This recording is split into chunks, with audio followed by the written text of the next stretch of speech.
Assalamualaikum warahmatullahi wabarakatuh. Alhamdulillah, kalimat suci, kalimat mulia yang selalu terucapkan dari lisan orang-orang beriman kepada satu-satunya pencipta segala sesuatunya, Allah subhanahu wa ta'ala, dengan penuh keyakinan bahwasanya kalimat ini adalah kalimat penghubung antara kita sebagai seorang hamba dengan sang pencipta Allah. Dan Allah yang maha besar, maha perkasa, maha mulia, maha suci, telah menjanjikan dengan benar-benar janjinya, siapa yang memujinya maka pasti akan ditambah nikmat. La in syakartum la azidannakum wa la in kafartum inna adzabi lasyadid. Kalau kalian bersyukur pasti aku akan tambah, dan kalau kalian kufur maka siksaku amat pedih. Maka selalulah basahi bibir dan lidah kita dengan kalimat yang mulia ini, Alhamdulillah. Selanjutnya kita panjatkan salam hormat kita kepada manusia terbaik, manusia yang telah dipilih oleh pencipta Allah untuk menutup risalah langit. Tidak ada lagi nabi dan rasul setelahnya. Manusia yang telah disempurnakan jalur nasabnya, fisiknya, ilmunya, sebaik-baik suri tauladan untuk semua manusia. Mengucapkan satu kali salam hormat kepada manusia terbaik ini akan dibalas oleh Allah dengan 10 rahmat. Dibalik 10 kali mengucapkan salam hormat kepada manusia terbaik ini, diberikan satu rahmat Allah saja sudah sangat cukup. Bagaimana bila Allah memberikan kepada kita dengan satu kali salam hormat diberikan 10 rahmat, dan rahmat Allah meliputi segala sesuatunya, rezeki, semua kebutuhan kita akan dipenuhi, dan juga dosa kita diampuni serta ditinggikan derajatnya.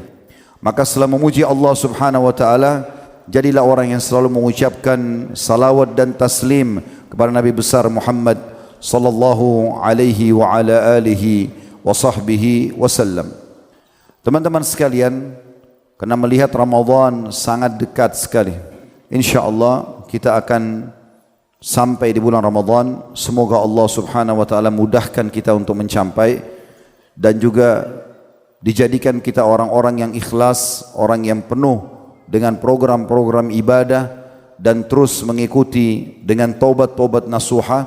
Serta semoga Allah subhanahu wa ta'ala menjadikan Ramadan ini adalah perbaikan diri kita, juga penyebab kita masuk ke dalam surga, serta Allah mudahkan kita untuk mendapatkan Ramadan-Ramadan yang banyak ke depan. Allahumma amin. Seluruh salafus salih mayoritasnya mereka kalau selesai Idul Fitri berdoa kepada Allah subhanahu wa ta'ala 6 bulan berturut-turut agar seluruh amal saleh yang mereka kerjakan di Ramadan diterima oleh Allah. 6 bulan mereka berdoa. 6 bulan yang tersisa menjelang Ramadan yang akan datang, mereka terus berdoa agar Allah capaikan mereka di Ramadan. Ini menandakan saudaraku seiman bahwasanya Ramadan punya kedudukan yang luar biasa. Kita tahu bahkan Al-Quran diturunkan di bulan Ramadan, dan juga perang pertama dalam Islam, perang Badr, terjadi di bulan Ramadan. Dan di bulan inilah Allah subhanahu wa ta'ala wajibkan seluruh umat Islam yang sudah balik tidak terkecuali, dimanapun mereka berada di muka bumi ini, untuk mengerjakan ibadah-ibadah pendekatan diri kepada Allah subhanahu wa ta'ala, terutama puasa. Judul kita Ramadan Terakhirku. Ada sebuah buku yang ditulis oleh Profesor Dr. Ragib As-Sirjani. Saya tergelitik untuk membedah buku ini, bukan menyentuh dari sisi fokus ke jenis-jenis ibadahnya Ramadan, tapi lebih kepada masalah keimanannya. Walaupun nanti di penutupannya ada sentuhan tentang masalah jenis ibadah yang sudah sering kita dengar dan ketahui dari puasa, sholat tarawih, baca Quran, i'tikaf, dan ibadah-ibadah yang lainnya.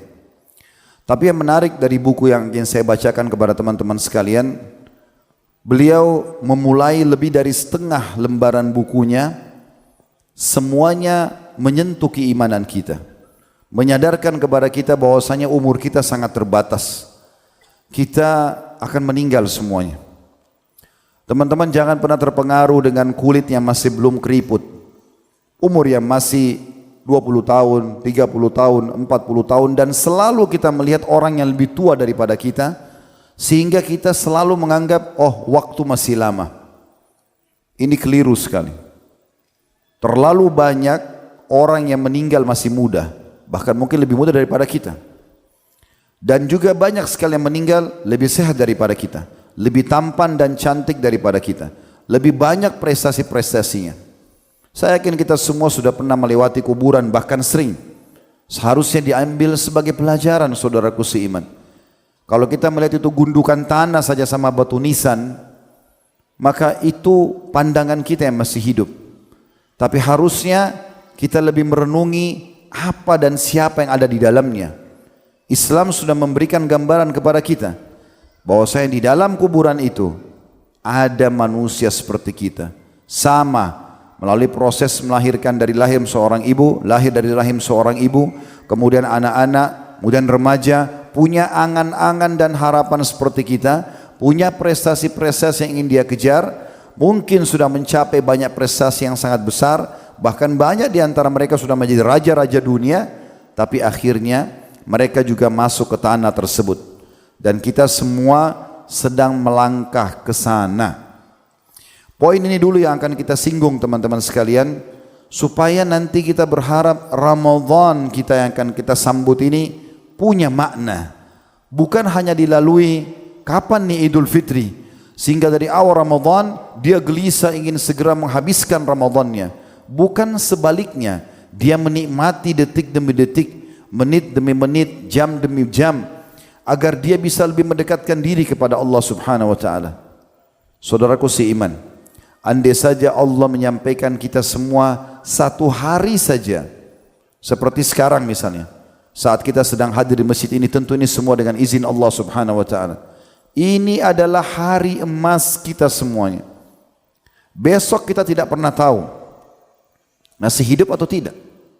Kalau kita masih hidup hari ini, detik ini, Anda masih bisa bernafas, bisa melihat, bisa mendengar, bisa berfikir, bisa merenungi, maka ini adalah hari emas kita. Kalau masa lalu kita berisikan amal-amal saleh, alhamdulillah, kita syukuri hari ini kita lakukan hal yang sama atau lebih bagus tingkatan kualitasnya.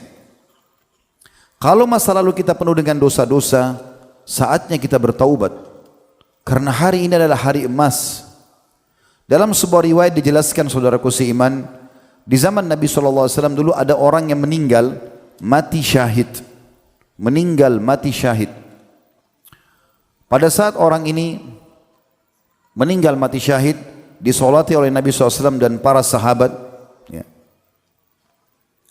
Maka pekan depannya, sepekan saja selisihnya, meninggallah sahabat dia yang sama umurnya, dan bukan meninggal mati syahid, dan bukan meninggal mati syahid. Maka Nabi SAW setelah mensolati jenazah yang kedua berkata, bagaimana menurut kalian tentang jenazah yang baru kita solati ini? Kata para sahabat, ya Rasulullah, semoga dia bisa mencapai derajat sahabatnya yang mati syahid pekan lalu. Kata Nabi SAW, sungguh orang yang baru kita solati jenazahnya ini jauh lebih tinggi derajatnya dibandingkan yang meninggal pekan lalu walaupun itu mati syahid. Karena dia sempat beribadah kepada Allah sepekan saja, lebih dari temannya. Dan pernah sekali saudaraku seiman, baginda Nabi SAW melewati sebuah kuburan. Lalu beliau berhenti sebentar, sejenak beliau mengatakan kepada para sahabat, siapa penghuni kuburan ini? Ada seseorang sahabat yang mengatakan Fulan bin Fulan. Tentu di riwayat tidak disebutkan namanya, cuma dikatakan Fulan bin Fulan. Kata Nabi SAW, demi zat yang jiwaku dalam genggamannya, maksudnya demi Allah, orang ini yang sudah kita sedang lewatin kuburannya, kalau dia dihidupkan lagi, maka 2 rakaat solat lebih dia cintai daripada dunia dan seluruh isinya. Andai saya teman-teman kita wafat, kemudian Allah berikan kita kesempatan 5 menit saja hidup kembali, maka demi Allah kita tidak akan pernah mau kembali ke makanan kesukaan kita. Kita tidak akan cari minuman favorit kita. Kita tidak akan berusaha untuk mengulangi kembali meeting-meeting yang kita lakukan untuk mendapatkan proyek bisnis, atau kembali ke kampus untuk mengejar sarjana kita, atau kumpul dengan istri, suami, anak, atau kumpul sama teman-teman, atau apa saja. Bahkan mungkin kita tidak berharap menghirup lagi oksigen, tapi kita berharap bisa sujud sekali kepada Allah Subhanahu wa taala, berzikir, membaca Al-Quran yang selama ini banyak dilalaikan. Saya akan bacakan apa yang ditulis oleh beliau. Di lembaran-lembaran awal beliau mengingatkan tentang masalah itu. Beranjak daripada sabda Nabi SAW, "Aktsiru dzikra hadhimil ladzat." Perbanyak, kata Nabi, mengingat, menjadikan sebagai pedoman hidup penghancur semua kenikmatan dunia, yaitu masalah kematian. Juga Nabi SAW memerintahkan kita kaum muslimin tanpa kita dilarang untuk mengejar prestasi dunia.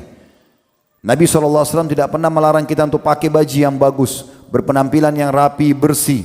Kita makan yang enak, minum yang enak, punya pekerjaan-pekerjaan yang baik, mencukupi kebutuhan kita, mengharumkan nama kita, punya titel yang banyak. Tidak pernah dilarang, tapi bukan untuk menjadi target utama. Setiap muslim selalu berpikir ada sesuatu yang sangat besar di akhirat sana yang Allah janjikan.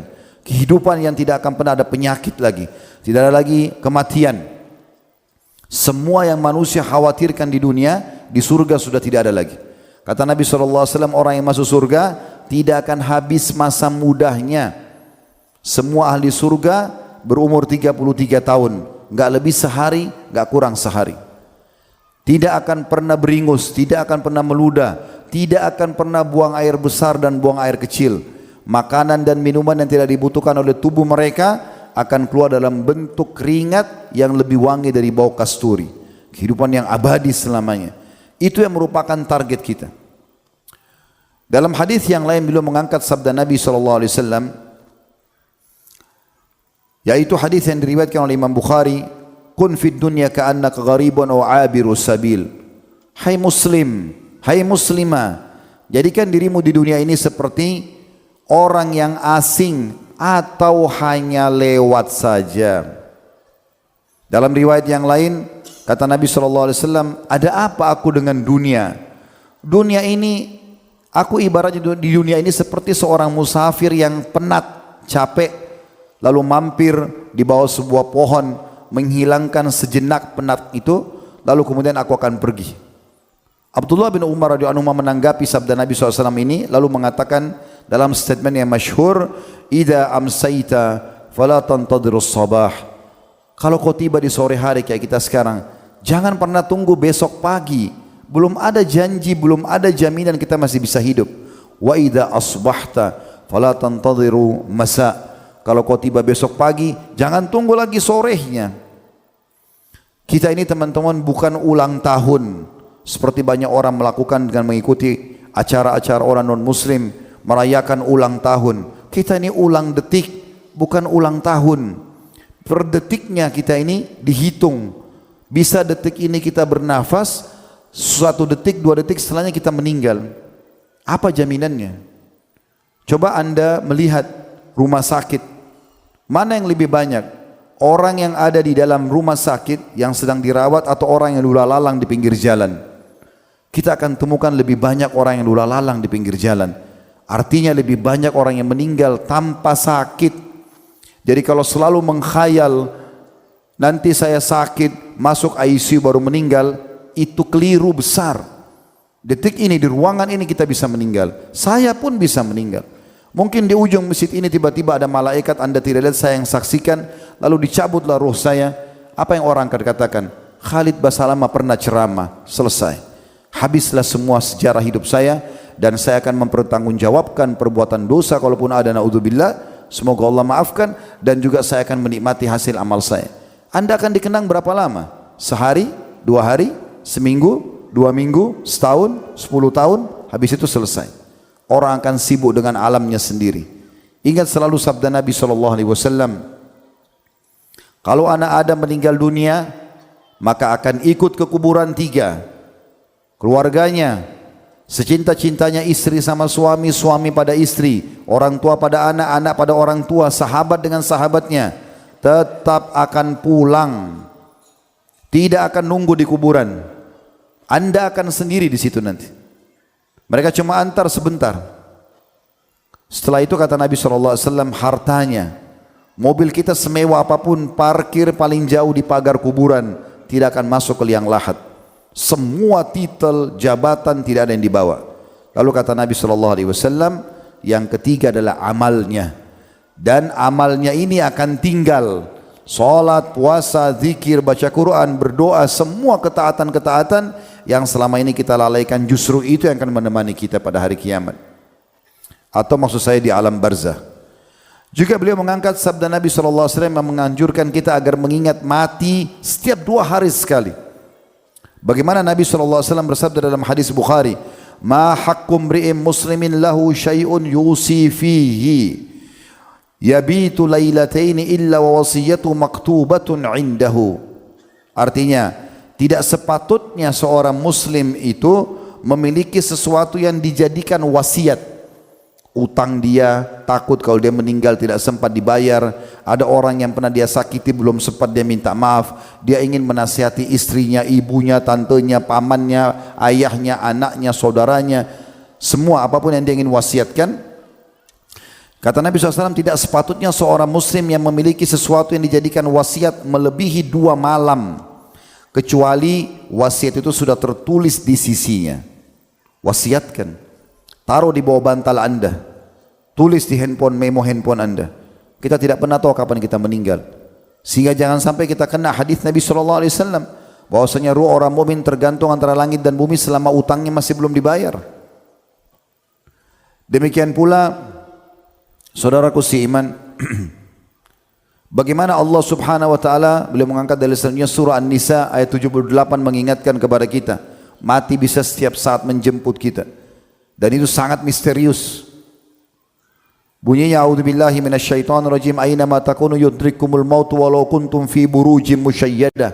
Dimanapun kalian berada, sembunyi dimanapun, tetap mati akan menjemput kalian walaupun kalian berada di satu bangunan yang sangat kokoh. Tidak bisa kita lari darinya. Pasti dia akan datang. Dan ada hadis Nabi SAW yang sahih juga luar biasa. Kata Nabi SAW, kalau Allah ingin merenggut nyawa seorang hamba di satu tempat, Allah buat dia punya hajat di situ. Allah buat dia punya hajat. Maka dia ingin bisnis ke sana, ingin ketemu orang, dia pun pergi ke sana, lalu direngutlah nyawanya di sana. Abu Darda radhiyallahu anhu berkata, ada sosok yang selalu membuatku heran dan tertawa, yaitu orang yang sibuk mengejar dunia, sementara kematian selalu siap menghampirinya. Ia lalai, namun sungguh kematian tidak pernah lalai terhadapnya. Ia tertawa sambil mengisi perutnya melalui mulutnya, tetapi ia tidak tahu apakah itu perbuatan yang diridhai oleh Allah atau justru membuat Allah murka. Abu Darda melihat semua ini dengan mata hatinya, dan ini diriwayatkan oleh Imam Bukhari. Bagaimana beliau coba menyadarkan diri beliau dan juga orang-orang yang tersampaikan padanya pesan ini. Banyak orang begitu, terus sibuk dari program ke program tanpa dia sadari atau dia mau sadari kematian bisa datang setiap saat pada dia. Demikian pula diangkat Abu Hurairah radhiyallahu anhu. Beliau pernah melihat jenazah, lalu beliau mengatakan sambil menangis, lanjutkan perjalanan kalian, sungguh kami pasti akan menyusul. Bagaimana para sahabat teman-teman sekalian tidak mau sampai luput amal soleh mereka. Abi Dzar Al-Ghifari radhiyallahu anhu, beliau pada saat ikut perang Tabuk, kudanya sempat tidak mau jalan, maka beliau tidak berhenti melanjutkan perang dan jihad bersama Nabi SAW. Beliau melepaskan kudanya, lalu beliau jalan dengan ribuan atau ratusan mil menuju ke perang Tabuk, jalan kaki dan juga pulang dengan jalan kaki, karena tidak mau kehilangan peluang amal saleh. Hasan Basri berkata rahimahullah, kematian itu bila difikirkan, disadari, akan menyingkap kejelekan dunia ini. Tidak sedikit pun dunia menyisakan kebahagiaan bagi orang yang berakal.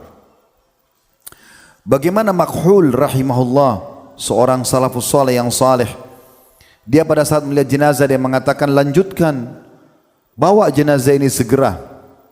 Sungguh kami pun sedang berjalan menyusul jenazah ini.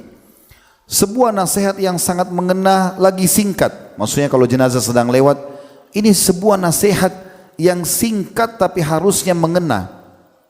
Lihat bagaimana pekahnya mereka. Kita sudah berapa kali teman-teman lihat jenazah tapi tidak pernah peduli dengan masalah itu.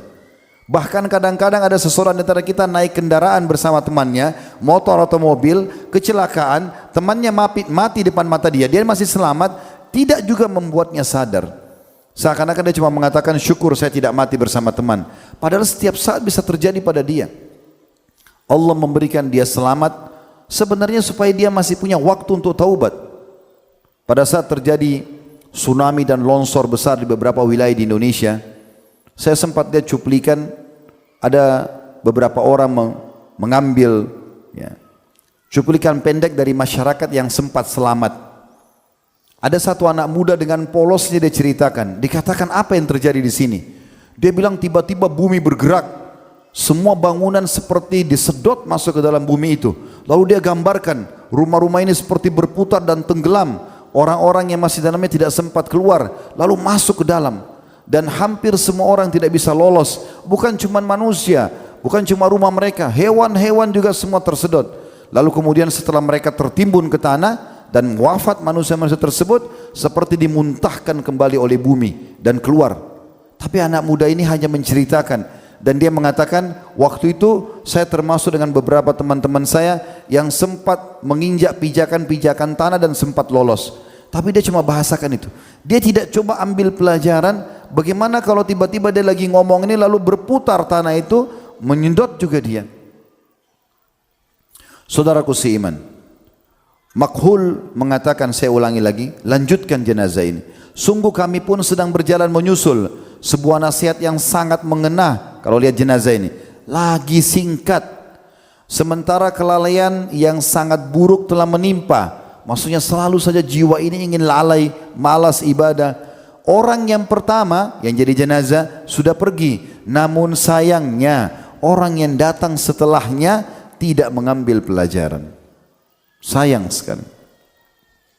Rabi' ibn Husaim rahimahullah, beliau mengatakan tidak sesuatu yang terbaik dan gaib. Tidak ada sesuatu yang paling baik dan dia dalam kondisi gaib, tidak nampak. Yang sedang dinanti-nanti oleh seorang yang beriman lebih baik daripada kematian. Lalu kemudian dia pun menggali liang lahat di belakang rumahnya dan hampir setiap malam dia tidur di situ sejenak agar dia tidak pernah lalai dari amal saleh. Lalu dia mengatakan, apabila hatiku tidak mengingat kematian sesaat saja, maka aku yakin rusaklah hatiku ini. Muhammad bin Wasi' rahimahullah, beliau mengatakan waktu ditanya bagaimana kabar anda pagi ini, maka dia mengatakan, bagaimana menurutmu kabar seseorang yang berjalan langkah demi langkah setiap hari menuju ke akhirat. Begitulah mereka teman-teman sekalian, para kaum salafus saleh. Terus mereka jadikan kematian sebagai setir kehidupannya.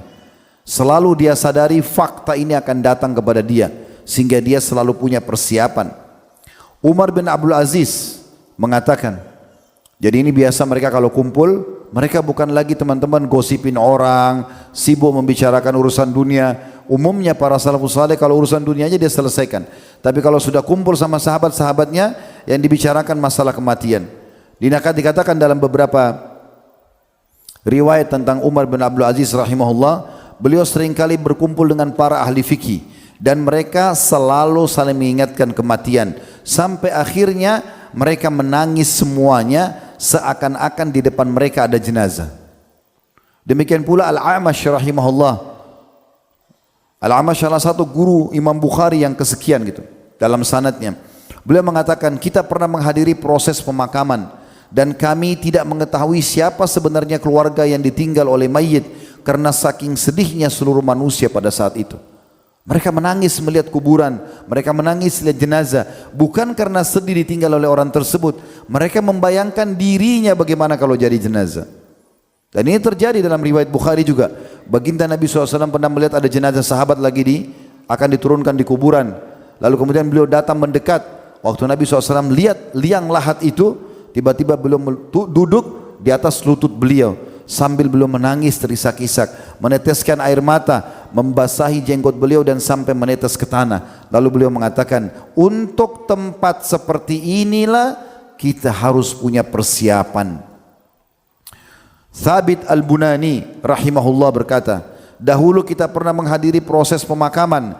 Kita tidak melihat siapapun melainkan semua orang menutup setengah wajahnya karena menangis. Karena dia takut jangan sampai dia yang jadi jenazah. Abbas bin Hamzah menceritakan bagaimana dia berkata, aku pernah menemui Zannun al-Misri rahimahullah. Saat ia di tengah-tengah muridnya, dia berkata, jadikanlah kematian sebagai bantal kalian ketika tidur, dan bayangkanlah seolah-olah ia di depan mata kalian saat terbangun. Bersikaplah seakan-akan di diri kalian tidak membutuhkan dunia dan sangat membutuhkan akhirat. Itu prinsip orang muslim. Kita boleh beraktivitas, tapi ingat, mati selalu jadi pengontrol kita. Kalau kita sedang mencari atau mengerjakan amal soleh, kita akan tahu, kalau saya tidak ikhlas, saya tidak maksimal, tidak khusyuk dalam sholat, ya, tidak maksimal dalam sedekah, baca Quran, nanti saya tidak akan terima pahalanya, sebentar lagi saya akan mati. Begitu juga, kalau kita ingin melakukan dosa, kematian akan menjadi pengontrol buat kita. Jangan lakukan. Bagaimana kalau seandainya kau lakukan tiba-tiba kamu meninggal dunia? Mati sangat bermanfaat untuk diingat. Dan memang teman-teman sekalian, bagi orang beriman, mati itu sebuah pintu gerbang besar. Tanpa pintu itu kita tidak akan menuju ke akhirat. Kalau kita sudah sibuk setiap harinya dengan amal soleh, dari amal soleh ke amal soleh, terus sibuk, kan kita tahu kita yang membutuhkan amal soleh itu, maka nanti pada saat datang kematian kita sudah merasa diri kita siap. Bahkan banyak orang salafus saleh, orang saleh-saleh sebelum kita, mereka rindu dengan mati itu. Pada saat Bilal ditanya, bagaimana pendapat anda tentang kematian? Beliau mengatakan, marhaban bil maut, selamat datang kematian. Toh dia tahu bahwasanya dia sudah sholat, dia sudah puasa, dia sudah taat, maka dia tinggal meninggal dan mendapatkan hasilnya. Para salafus saleh dulu kalau ada di antara mereka yang sakit mau meninggal, karena mereka sibuk setiap hari mengingat kematian dan sibuk dengan amal soleh, jauh dari dosa, maka teman-temannya datang mengatakan berita gembira buat kamu. Bayangkan teman-teman, orang mau mati dikatakan berita gembira buat kamu. Kenapa? Mereka sebutkan alasannya. Karena sebentar lagi kau akan bertemu dengan Allah, sebentar lagi kau akan bertemu dengan Rasulullah SAW, sebentar lagi kau akan melihat hasil amalmu, dan sebentar lagi juga kau akan menikmati surgamu. Begitu mereka sibuk dengan alam akhiratnya. Aun bin Abdullah rahimahullah mengatakan, betapa banyak orang yang menjalani hari ini tidak sampai akhir. Dia pikir dia akan 60 tahun, 70 tahun, padahal sebenarnya tidak sampai. Dan orang yang menunggu esok namun tak sampai. Sekiranya kalian mampu melihat ajal dan bagaimana ia berjalan menuju kalian, niscaya kalian akan benar-benar membenci angan-angan dan juga jauh dari tipu daya. Bagaimana teman-teman sekalian, para salafus saleh juga mengingatkan kepada kita banyak sekali statement-statement agar ingat kematian, seperti sahabat misalnya, dan mereka langsung action pada saat lihat ingat kematian itu. Amr bin As radhiyallahu anhu disebutkan dalam sebuah riwayat atau athar tentang beliau pernah lewat kuburan lalu tiba-tiba teringat mati. Tanpa tunggu, langsung beliau cari tempat yang jauh sedikit dari kuburan tersebut lalu sholat, cari kiblat lalu sholat. Entah beliau sholat apa, mungkin sholat sunnah, ya, intinya beliau sholat. Selepas salam beberapa temannya datang menanyakan, anda belum pernah kerjakan seperti ini? Dia bilang, tadi tiba-tiba saya kebayang, waktu saya lihat kuburan tersebut, bagaimana mereka yang dalam kuburan itu sudah tidak bisa lagi sholat, maka saya pun mengerjakannya. Mungkin begitu saja. Subhanakallahumma bihamdika, asyhadu an la ilaha illa anta astaghfiruka wa atubu ilaik. Wassalamualaikum warahmatullahi wabarakatuh.